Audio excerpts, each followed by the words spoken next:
In this video, we will solve a numerical example on convolution. Before we begin, let us quickly recall the important steps for performing convolution. There are 4 steps in total. The first step is flipping or folding. The second step is shifting, followed by multiplication, and finally, addition. We also learned in the previous lecture that flipping and shifting are performed only on the kernel, not on the signal. After that, we slide the flipped kernel over the signal, multiplying the overlapping samples at each step, and finally, we perform addition to obtain the convolution result. We also saw this diagram earlier, where the flipped kernel slides over the signal, and during this sliding, we perform multiplication of the samples of the kernel with the corresponding samples of the signal. The figure showed the kernel in its original form and in its flipped form. We also learned that the kernel is flipped only once during convolution. After flipping, we perform shifting, multiplication, and addition at every step. We begin shifting from k equals 0, which means no shift, and continue until the last step, where k equals n minus 1, according to the convolution equation. In this equation, x1 represents the signal, x2 represents the kernel, and n minus k represents the time-shifted version of the kernel. Now, let us start the numerical example. Here, we have 2 signals, x1 and x2. The signal x2 is our kernel. According to the steps of convolution, the first step is to flip the kernel. So let us flip the kernel. Now, you can observe the difference between the original kernel and the flipped kernel. In the original form, the kernel has only 3 samples. The first sample is at 0 with an amplitude of 3, the second sample is at 1 with an amplitude of 2, and the third sample is at 2 with an amplitude of 1. Therefore, the original kernel has 3 samples, and all of them are positive, located on the right side of 0. When we flip this kernel, the positive samples become negative. Since 0 has no sign, the sample at 0 remains in its original position. The sample at n equals 1 becomes the sample at n equals negative 1, and the sample at n equals 2 becomes the sample at n equals negative 2.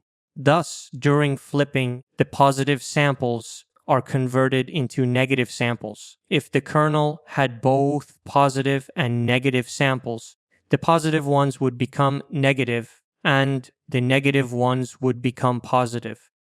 In this example, since the kernel originally had only positive samples, after flipping, those samples are now on the negative side.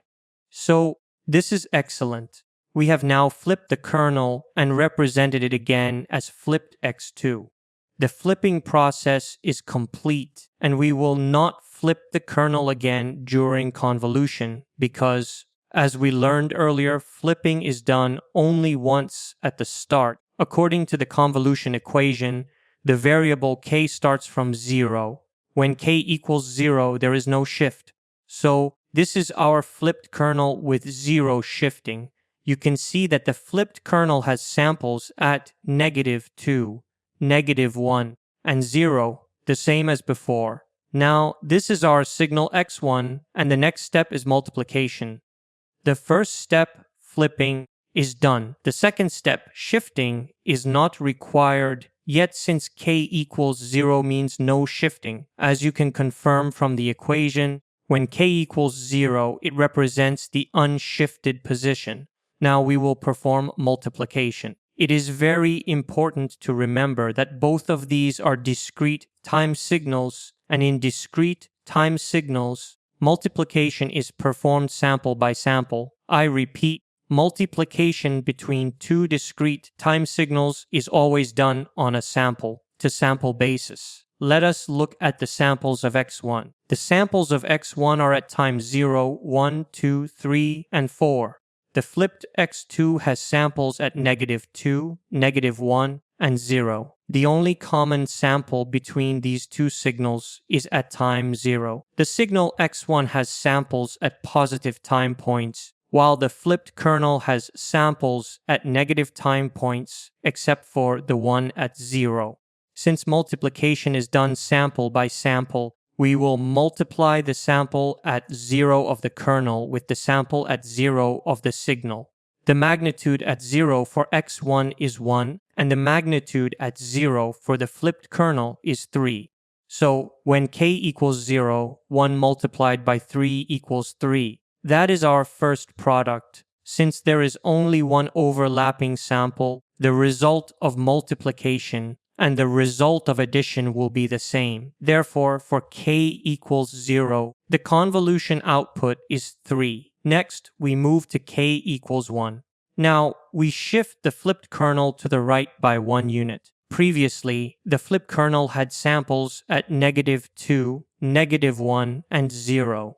After shifting it 1 unit to the right, the samples move to -1, 0, and 1. If you look at the unshifted kernel, you can see that the sample at 0 is now at 1, the sample at -1 is now at 0, and the sample at -2 is now at -1. This represents the rightward shift of the flipped kernel because now k equals 1, meaning we are at the second step of convolution. Now, let us find the common samples between x1 and the shifted x2.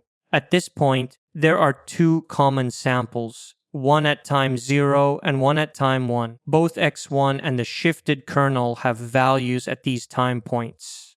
Now, we perform multiplication for these overlapping samples. The magnitude of x1 at time 0 is 1, and the magnitude of the flipped kernel at time 0 is 2. So, 1 multiplied by 2 equals 2. Similarly, the magnitude of x1 at time 1 is 2, and the magnitude of the flipped kernel at time 1 is 3. So 2 multiplied by 3 equals 6. Therefore, we have two products, 2 and 6, forming our product sequence. Finally, we add these values. 2 plus 6 equals 8. So, after this step, when k equals 1, the convolution result is 8. We will add 2 plus 6 equals 8, and this becomes the sum sequence. Previously, we obtained 3, and now we are getting 8. So far, we have performed convolution for two values of k, that is, for k equals 0 and for k equals 1. Now, we continue shifting the kernel towards the right. For k equals 2, you can see that the kernel has moved one more step to the right, and now there are three common samples between the kernel and the signal. These common samples are at times 0, 1, and 2. Since both the signal and the kernel have samples at these points, we will perform multiplication on a sample-to-sample basis. The magnitude at time 0 for x1 is 1, and for the flipped kernel, it is also 1, so 1 multiplied by 1 equals 1. The next pair has magnitudes 2 and 2, giving a product of 4, and the third pair has magnitudes 3 and 2, giving 6. Thus, the product sequence is 1, 4, and 6. Now, we add the product sequence to get the sum sequence. 1 plus 4 plus 6 equals 11. The first sum sequence at k equals 0 was 3, then we got 8 at k equals 1, and now we have 11 at k equals 2.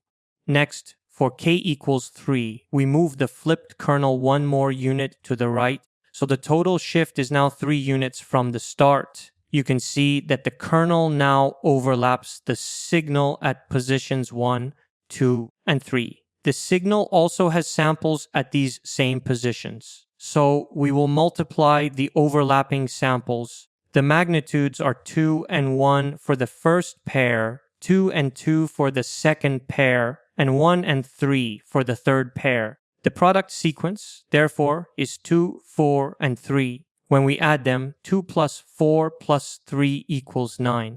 Now, for k equals 4, we move the kernel one more unit to the right. The front sample of the flipped kernel now reaches the time position 4. Again, there are 3 common samples at times 2, 3, and 4, and the signal also has samples at these time points.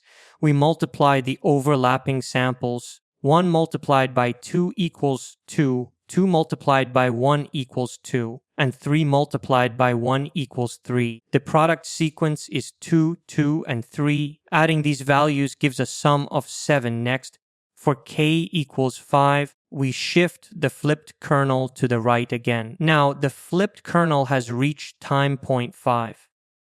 In this case, there is no sample at n equals 5 for x1, so we are left with only 2 common samples at times 3 and 4. The signal has samples at these positions, and since multiplication is done on a sample-to-sample basis, we multiply the overlapping values. The magnitudes are 1 and 1 for the first pair, and 1 and 2 for the second pair.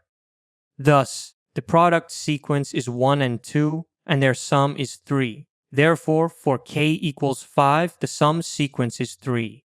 Now, for k equals 6, we shift the flipped kernel 1 more unit to the right. The flipped kernel now reaches time point 6. There is only one common sample between the shifted flipped kernel and x1, and this common sample is at time 4. Both magnitudes are 1, so 1 multiplied by 1 equals 1. Since there is only one common sample, the product sequence and the sum sequence are the same, both equal to 1.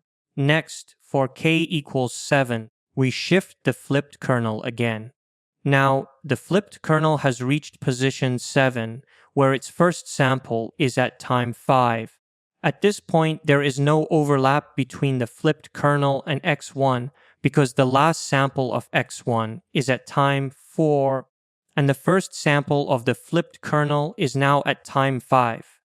Since there are no common samples, the product and sum sequences are both 0 for k equals 7.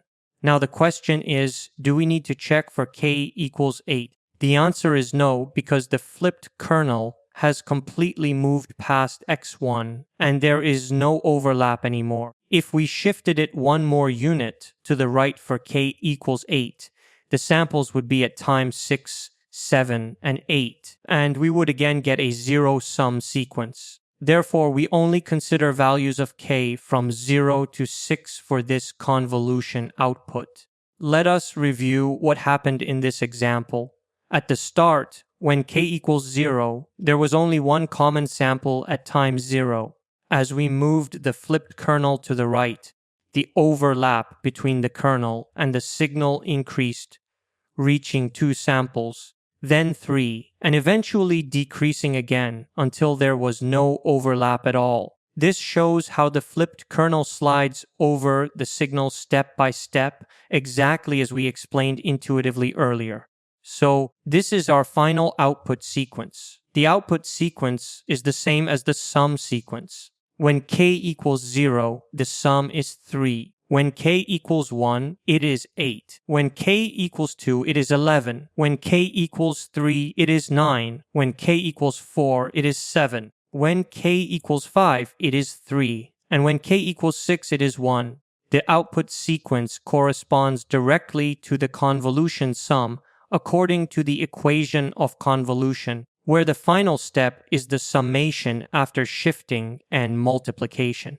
In this numerical example, we generated 2 signals, x1 and x2. We selected x2 as our kernel and shifted it step by step from k equals 0 to k equals 6. When the kernel moved completely past the signal, it produced no further output. This gives us the final output sequence of the convolution sum. Now we can plot this sequence 3, 8, 11, 9, 7, 3, and 1. This corresponds to k values from 0 to 6. If we plot this signal on the k or n axis, we can see that at k equals 0, the output is 3. At k equals 1, it is 8. At k equals 2, it is 11. At k equals 3, it is 9. At k equals 4, it is 7. At k equals 5, it is 3. And at k equals 6, it is 1. This is the output sequence for the input signals x1 and x2. If we plot them together on the same canvas, we will see x1, x2 and the convolution output. The signal x1 extends from 0 to 4, and x2 originally extends from 0 to 2. That is the unflipped version of x2. This example clearly demonstrates how two signals, x1 and x2, convolve with each other to generate the output sequence.